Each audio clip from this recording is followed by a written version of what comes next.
Welcome back. Track Retrack episode I just 11. realized my mic goes far away. Hello, everyone. As I move my mic. Here on Geek the F Out. Welcome, welcome. I'm Captain Johnny. I'm Ensign Kayla. Cold Parched. drink of water. Parched. It's tea.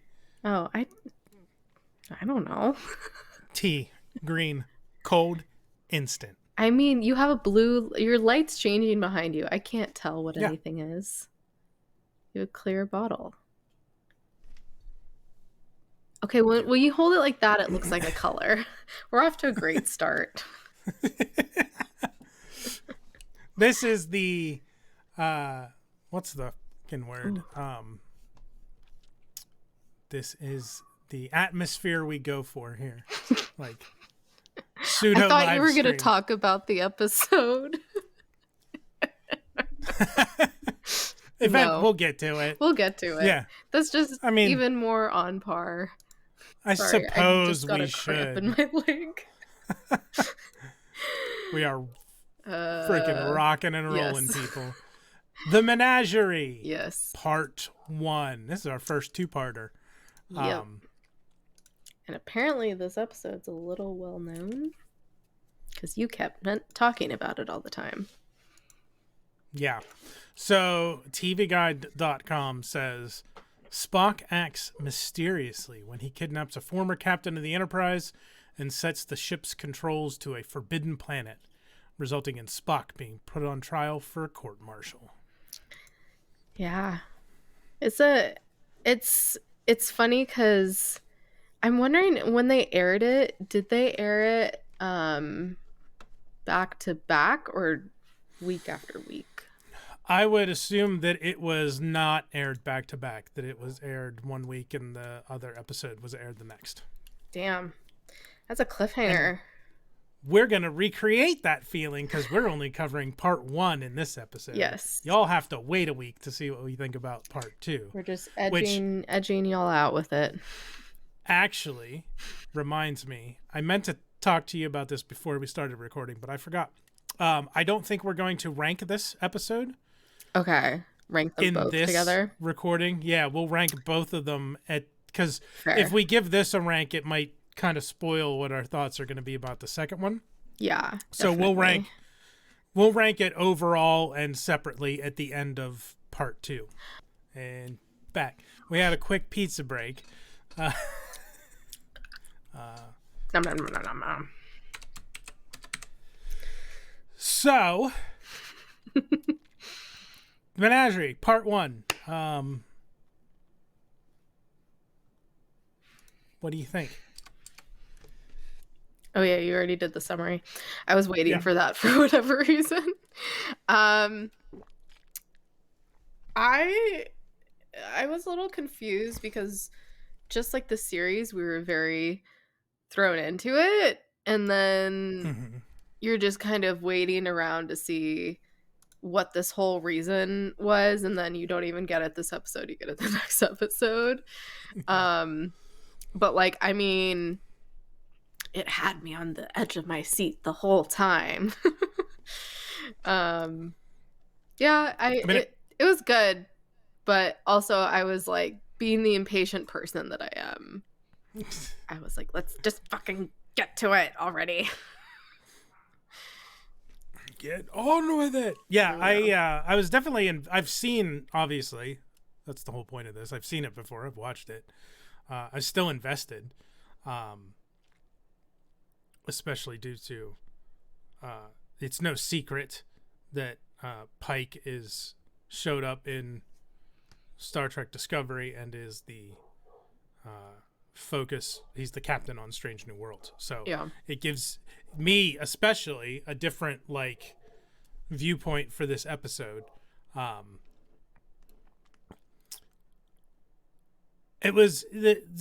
episode starts off with them beaming down to Starbase 11, which is more like an outpost than a starbase, because it looks like it's on a planet and there's trees and buildings and a sky. Starbase is, from my experience, orbit a planet. They're a completely Oh, enclosed, okay. like space stations. Star bases in Okay. Star Trek are more like space stations, Got it. but this is. It feels like it's more like an outpost on a planet's surface than it is a Mm, star base. But again, it's one of got those it. things. It's early. They probably hadn't quite nailed down Yeah. all their terminology. Yeah, I'm sure. Interesting. Yeah, I was wondering that because I'm like, this looks like a whole ass, like, I don't know, city, and saw the Space Yeah, Needle looking place. I was like, this is yeah, different. This is like a city.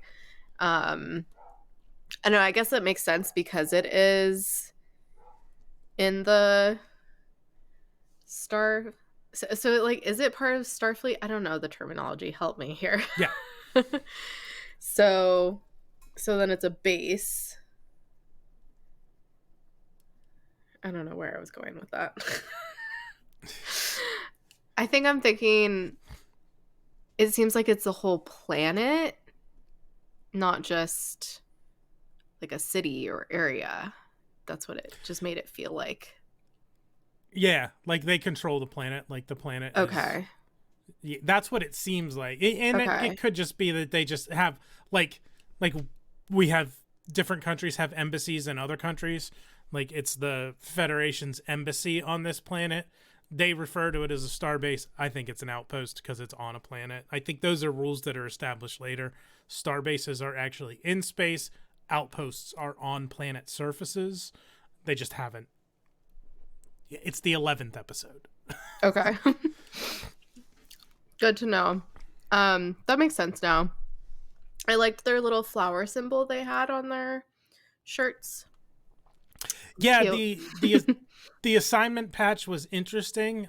We talked a little bit about assignment patches in I think it was Dagger of the Mind because they had the patch with the dove and the Mhm. um so it was interesting because the woman they met at the beginning, which was the most awkward fucking meeting. Very Like awkward. They're just like, we're they haven't here. yeah, they haven't even beamed down yet and she's looking like, "Oh, there they are." No, they're not there yet. Yeah. It was And very then weird. she's like, "Hello." And Kirk and Spock look at her and like don't say anything for like 5 seconds and then they're like, "Hello." Like, what? All the awkward pauses. I felt like Yeah.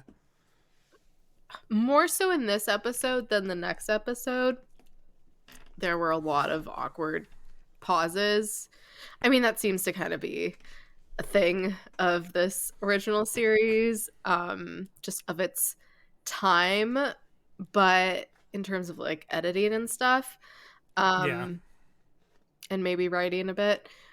But yeah, it was And so funny. direction. Yeah, it was so funny. Just to see them standing there, like what's happening, what's going on here. So the interesting thing with the patches is the woman that they met, who I think is I think I wrote it down later, is can I find it? Miss Piper. I didn't find it, but I think I just remembered. Jose, the Commodore, introduces her as Miss Piper. She looked like she had like a metal brooch, like a pin. I don't know if I noticed that. And Jose, Commodore Mendez, looked like he had a patch, like Kirk and Spock, like the Enterprise crew Oh, I have see. on Yeah, their yeah, uniforms. yeah. But hers looked like it was a fancy metal brooch that was pinned to her. I don't know. Maybe I don't know. Maybe they were just like, we don't have enough time. We're just gonna pin this onto Yeah. you. And then jumping ahead a little bit because it's relevant, when Mhm. they leave Mendez's office, the woman that was sitting at the desk that stands up real quick, her uniform just had the Enterprise Delta on it. Just Oh, the this one. okay. Probably just because they weren't. She is a background character. She's only on screen for like 10 They're seconds. just like, it They doesn't probably matter. weren't gonna bother making another one, but I just noticed it. Yeah. I was gonna say I forget exactly at one point when she mentions that she knew Helen, and I was like, "Oh, we know Helen." That's later, but yeah, she's the Yeah. one who does that. Yeah, because I have a note about it later. That was funny. And then, okay, so my next note is when they meet Pike. And I was like, oh, those like blue lesions kind of look like the ones in Miri. Yeah, I can kind of see that. Yeah, Yeah. the yeah. I have a note about that. I'm like, this starbase must be old because that door had an actual handle.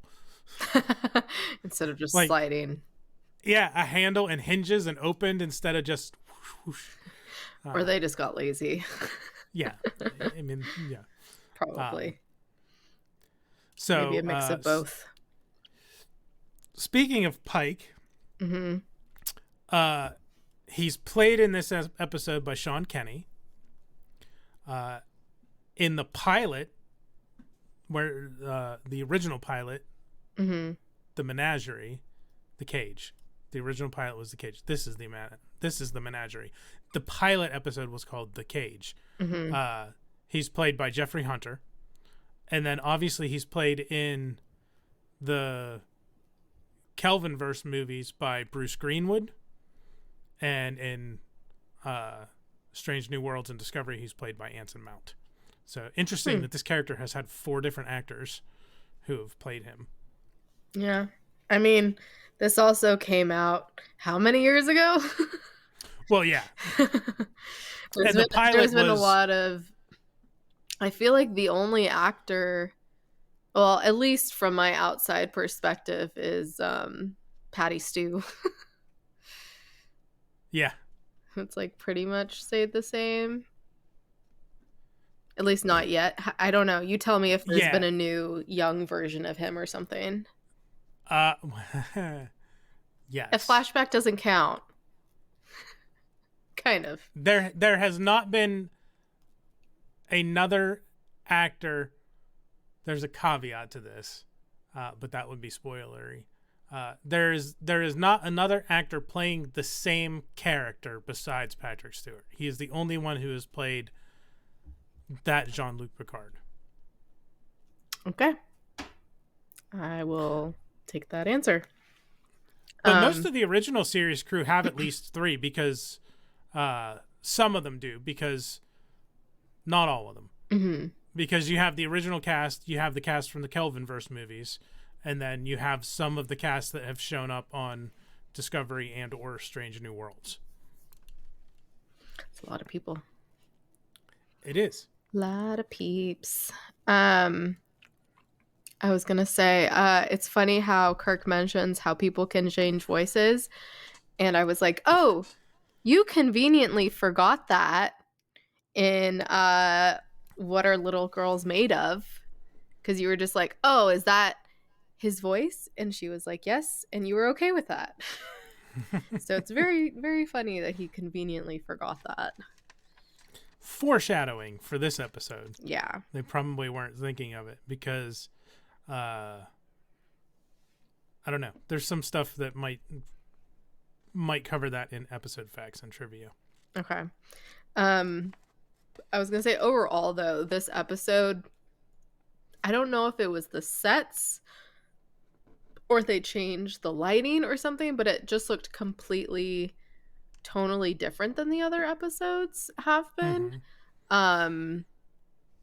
Yeah, I don't know what it was, if they were just like in a different place, but I thought even, the camera angles looked different. So I don't know, was there like a jump in time or a different person was working on it that maybe?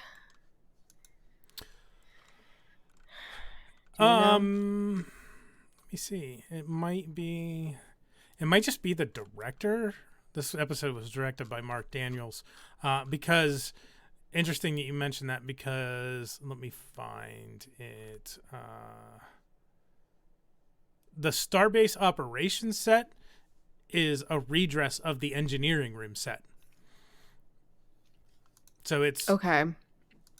it says an opaque blue wall was placed behind the grid to hide the forced perspective. So do you remember, like, especially from the naked time when Kirk and Scotty are in engineering trying to get the engines started back up? There's that orange grid, and then behind it, it looks like a tunnel. Okay. That tunnel is just a painting that makes it look like the set goes back further and further. Interesting. So they just put a blue wall in front of it. It might be a painting. It just says it's I think it's a painting that makes it look like that room keeps going back. But it says the panel in this room from which Spock issues orders to the Enterprise is a reuse of the neural neutralizer control panel from Dagger of the Mind.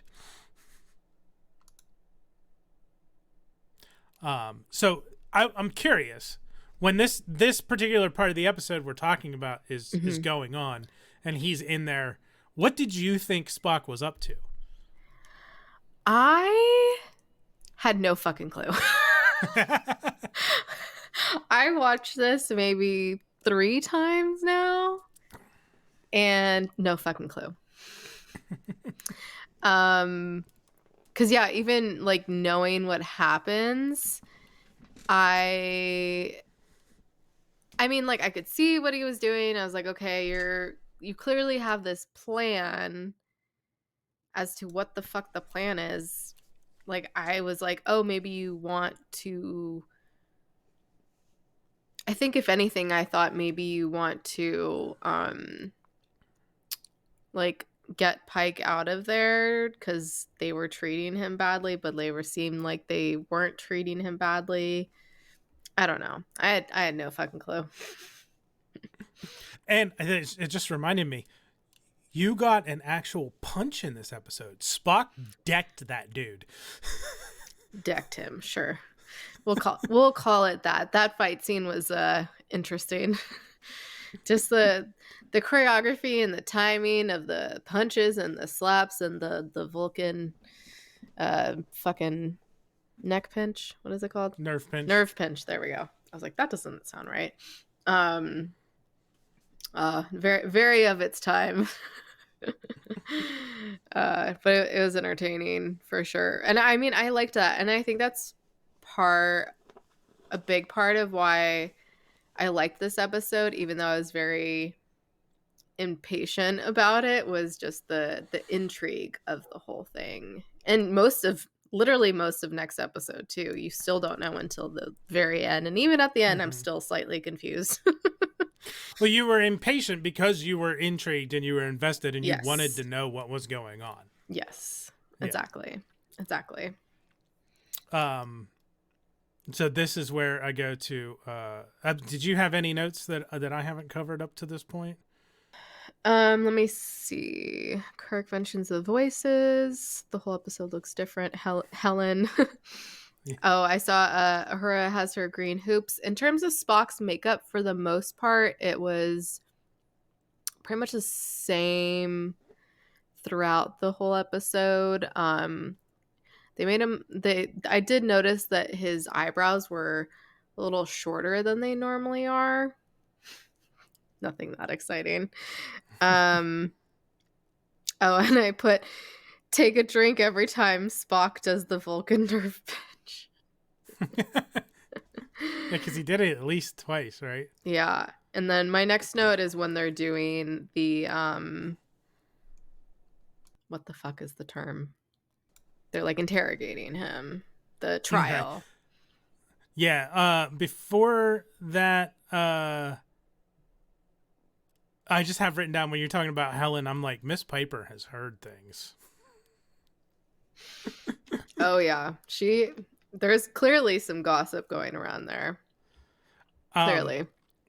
And then I did have a note about Uhura too. Her uniform looked sharp in this episode. Like, it must have been a freshly new, dry cleaned, or just freshly sewn, freshly made.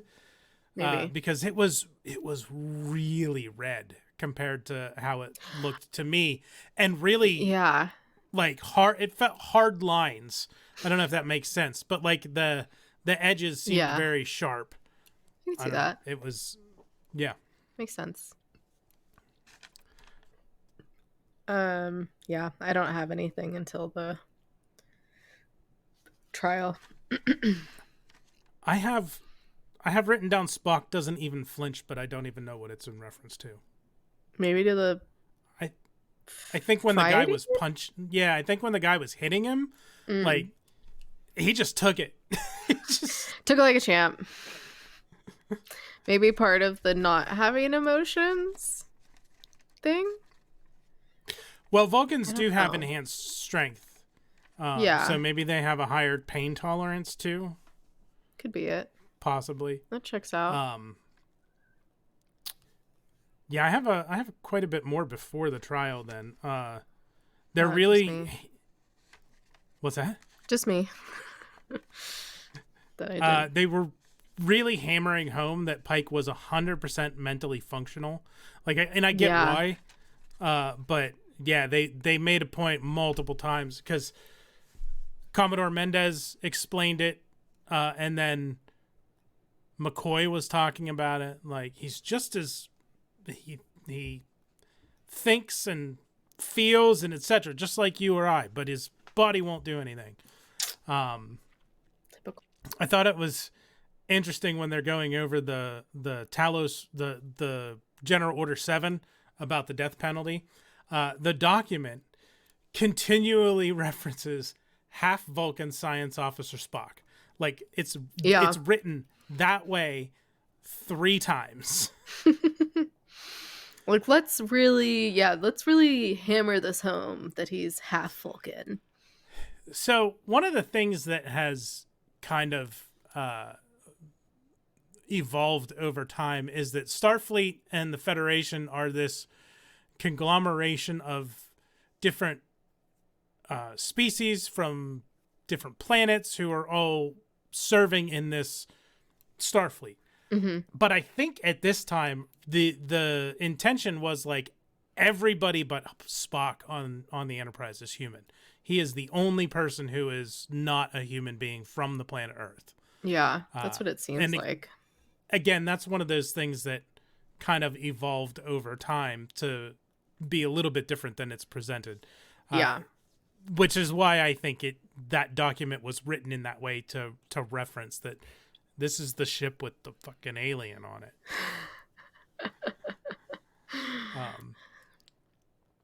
I mean, and it's funny because it's an alien from a human perspective when this is a world where there's clearly so many different species that it's only alien because it's from humans. And he's half human. Mm-hmm. So, you know, we only can see the world in black and white. We can't see that it's really gray. Yeah. When they come over the speaker and say that, you know, they're not Enterprise is leaving orbit and they're not responding to hails, like it zooms in on Kirk and his face is like, motherfucker. They stole my damn ship. That was so funny. He kind of like, I feel like his face for a second, he looked very, you could see all the emotions that were going through his brain. Like, fuck, shit, Like, what the fuck is going on? We get this message that doesn't seem to have actually been sent, and now the ship is leaving without me. Mm-hmm. What the hell? Like, he had to have been fucking I would be pissed. so confused. So confuzzled.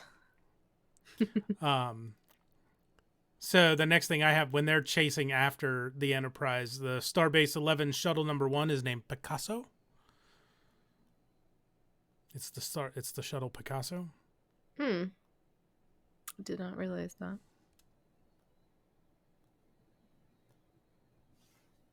I just realized, did I add notes on from the second episode to this? I hope not. I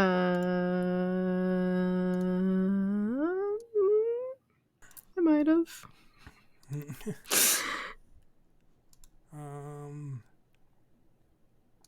No. I think we're good. And then the last note that I have is that the captain's log is Stardate 3012.4, which the last episode was Stardate 1512.2. That is a huge jump. Again, this is early. Stardates haven't really been figured out. Yeah. But Dagger of the Mind, and stuff is aired out of order. Dagger of the Mind was Stardate 2715.1. I don't have a Stardate written down for Miri. And I wonder what don't have one happened. written down for What Are Little Girls Made Of? I think it's just the production and the out of order episodes. Yeah. Still trying to get their shit together. Yeah. It's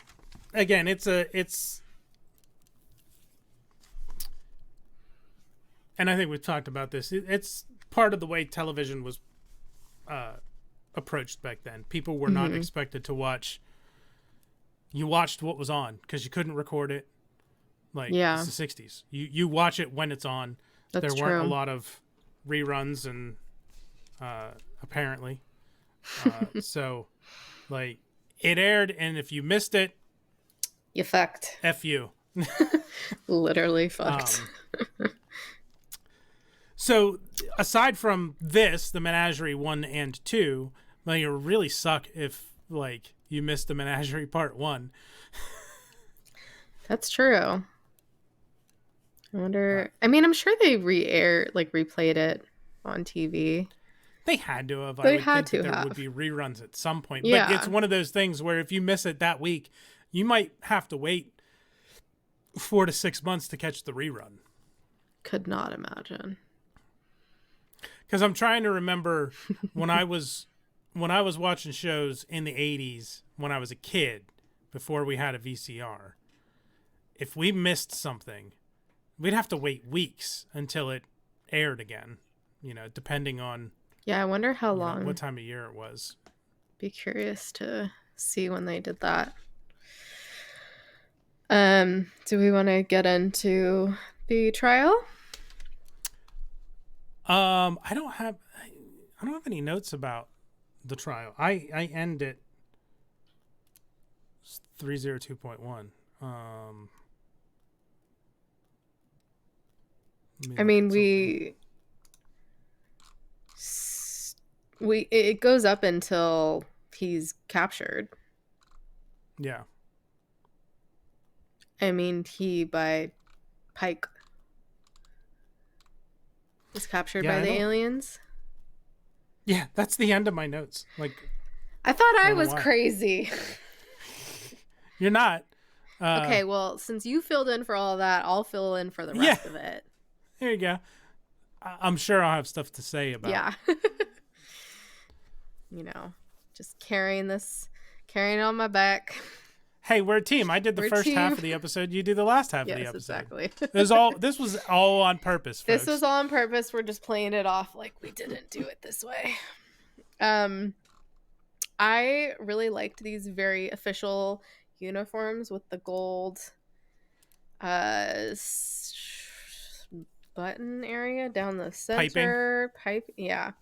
Around the neck. And then I noticed that I'm guessing it was because of ranking the number of gold they had around their wrist too. Yeah, it's like that on their regular uniforms too, but it's not as pronounced as it was here. I think they look very fancy and official. And then when they went down, I liked how when Pike said to, I don't know her name, the brown-haired lady, he said to her, like, 1. Yeah, he was like, I need to leave the most experienced officer on board while I go down. And I was like, oh, it's a lady? I like that.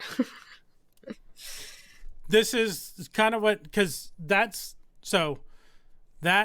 all that footage is from the unaired pilot that we've talked about before, the one that NBC didn't accept. Okay. So that pilot was repurposed into these episodes. So that's the character of number 1, who was the first officer of the ship, which got changed because NBC was like, no one will believe that. Misogynists. Yeah. Anyways, and then the irony that when they get down there, they're immediately struck by, what is it? A pretty lady whose name was Vina? Vina. Vina. Yeah. Yes, which, yeah, she comes into play. She's a big role in more so the next episode. Then I put LOL, more aliens. um and then I got confused because I was like, are they seeing the aliens while watching this, or is this from the aliens' perspective? Like, how I was very confused how all this was filmed, which I guess yes was revealed at the end. But yeah, I was very confused by all of that in the moment. And then her line of, you appear to be a healthy and intelligent captain, a prime specimen. Yeah. Which I was like, I was wondering what they were doing, like how they were in such good health. I was like, are they all sleeping with her? Is that why? I legit thought that, especially when they're like, oh, she'll show you. And I was like, so is she going to seduce Pike right now? Like, what's happening? And then, yeah, they ended up capturing him. Yeah. And it also, I was going to say, when they're like watching the footage, it just felt so meta because we're watching the show and they're watching this other footage at the same time, which, I mean, I Yeah. guess it's like any show when they're watching TV, but yeah, that was pretty much most of it for the rest. So then, favorite lines, favorite moments, and lines from the episode? I think, yeah, I really liked the "you appear to be healthy and intelligent, Captain, a prime specimen." That was funny. And moments, probably Spock fighting. That was pretty funny. Yeah. Yeah, I think I would say those two. What about you? Yeah. I wrote down that nothing particularly stuck out as favorite Okay. lines. I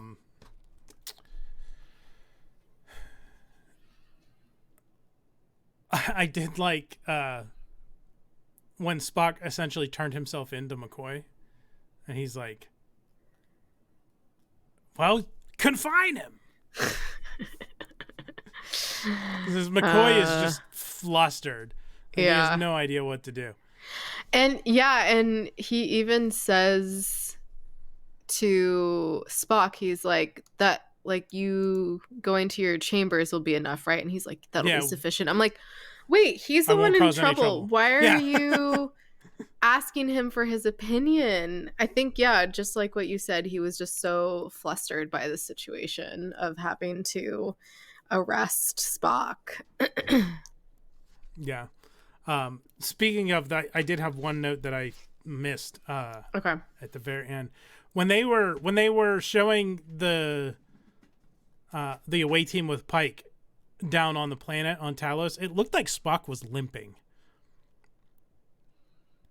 Like he looked like he had a limp. I don't know I if don't he think I twisted his noticed that. ankle or something. Yeah, if you have a chance, go back and watch it. Just when they land on the planet, Okay. Spock looks like he's limping around. Uh-oh. Spock, you okay, bro? So that then will bring us to that's what they said. Okay. Who's starting? I'm reading. I'll go first. Okay. All right. This is that's what they said. Once more, Jose. Rank hath its privileges. Well, confine him. Oh, you had that in there. I'm sorry. All right, Captain. Locked on ya. Locked onto ya. Hold this position.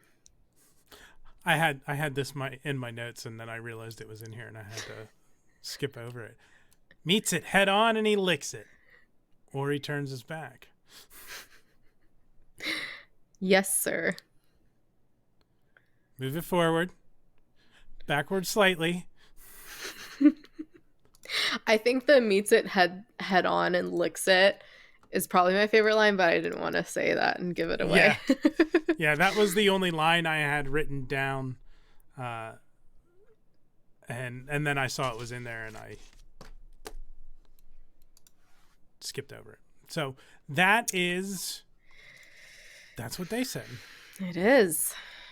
Time for episode trivia from Memory Alpha. Yay, trivia. Again, Give me Memory the Alpha facts. is the as far as I'm aware, is the like leading Star Trek wiki.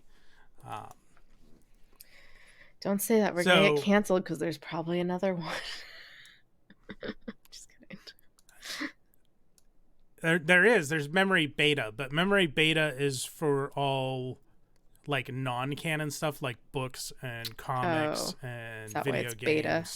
Yeah. Makes sense. So your episode trivia from Memory Alpha. Robert Justman convinced Roddenberry to write a 2-part episode utilizing the first pilot because they ran out of scripts in the middle of the first season and had to shut down production otherwise. LOL. Oh no. Okay, well, I guess that makes a lot more sense now. Roddenberry called it The Envelope and wrote the episode in 3 or 4 days. Robert Butler claimed it was Roddenberry's entrepreneurial talent which managed to find a way using the failed pilot as a money-saving device for the show. Lols. According to James Doohan, Roddenberry originally wanted to sell the failed pilot as a theatrical film. However, it needed to be expanded with additional material to reach feature length. Roddenberry planned to film the crash of the SS Columbia on Talos 4 because it didn't require Jeffrey Hunter, who was neither available nor affordable to reprise his role as Captain Pike. However, plans for the feature release were soon abandoned.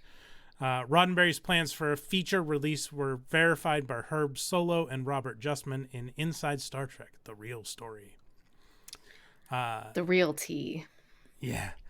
And then this is the final appearance of the tan, like, phaser and communicator belts, the belts that they would strap onto themselves before they beamed down. Yes, they're strap-on belts. Before they beam down to a planet. This is the final appearance of those belts. It's the final countdown. So that is your... You're welcome. Oh, this one's really off the rails. Yes. Those are your episode trivia from Memory Alpha, which will bring us to our memes. This is going to be the most clusterfuck episode. Spoilers without context. At least it's hopefully entertaining. Yeah. True. So I don't remember who started.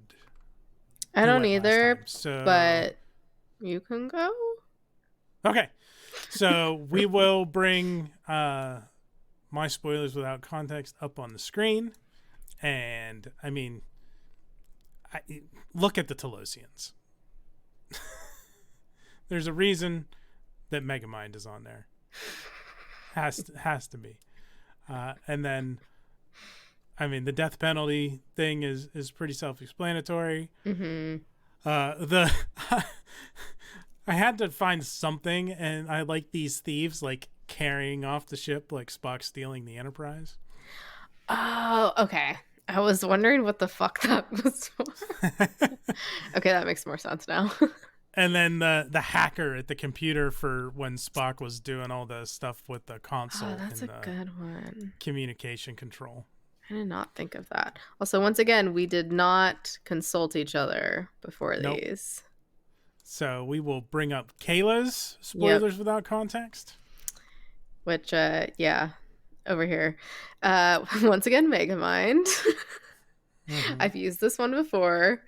It's a trap because it was a trap, obviously.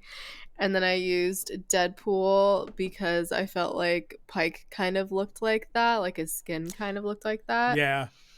And then kind of struggled with another one, which after talking about it, I thought of probably like 50 other things I could have done. But I thought that the first like opening shot kind of looked like the Space Needle, so threw that in there. Yeah, the Megamind. I mean, it's just so obvious. Megamind. I actually tried to find other like big brain cartoon characters, and I was like, Megamind's it makes the most sense. So it's not a surprise that we have overlap there. Yeah. When he sent it to me, I was like, really? I was like, I've won the same. He's like, oh, I like Megamind. I'm like, how did you know? He's like, you used that one before. I was like, right, that's true. Well, that, and mostly, like I said, it looks like look at the Megamind. Telosians. Yeah. Exactly. Their brain veins pulsing in their head when they're thinking real hard. Dude. Yeah, when they're trying to talk to you and they're fucking pulsing like that is insane. I'm assuming they had like a balloon or something in the makeup with like a pump, so like when they needed to do that, they just like had something a hand was pump. pumping through those veins. Because it's not CGI. Nope.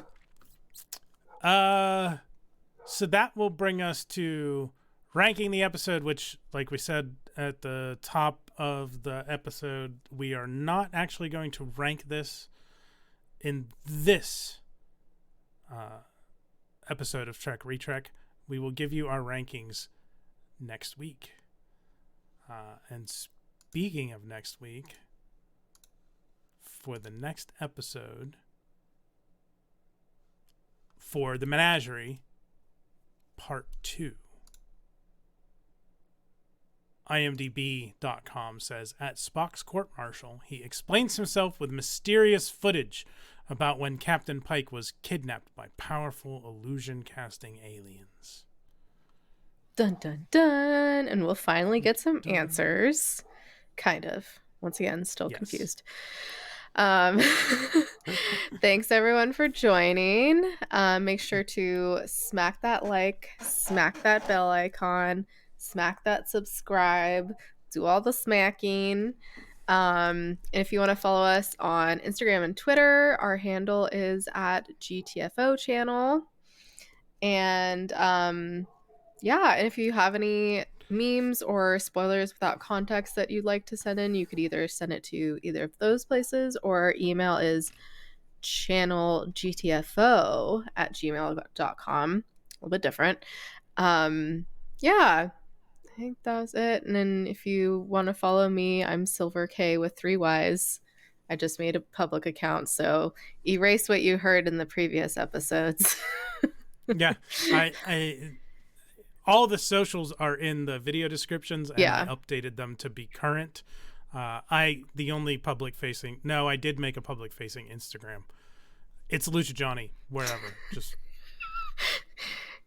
he cringes so much at this stuff. I hate it. You know, I hate it too, but we gotta do it. I mean, it clearly works. Just like the the stupid faces in the thumbnails. Yes, y'all are welcome for those. Yes, I feel like I'm betraying my principles when I have to do this. No, I'm kidding. It's fun. Don't take it that seriously. Yeah, no, it's I hate the weird YouTube microcosm where videos where people are making dumb faces perform better. Why? I don't understand it. It doesn't. I mean, they just stand out more. Anyways, I'm an atypical YouTube user because someone making a dumb face is not going to make me click to see what the video is about. Okay, fine. Anyways, peace and long life. Live long and prosper. Still feels weird. Bye, got it. Y'all's guys. Yins. Bye, Yins. Bye.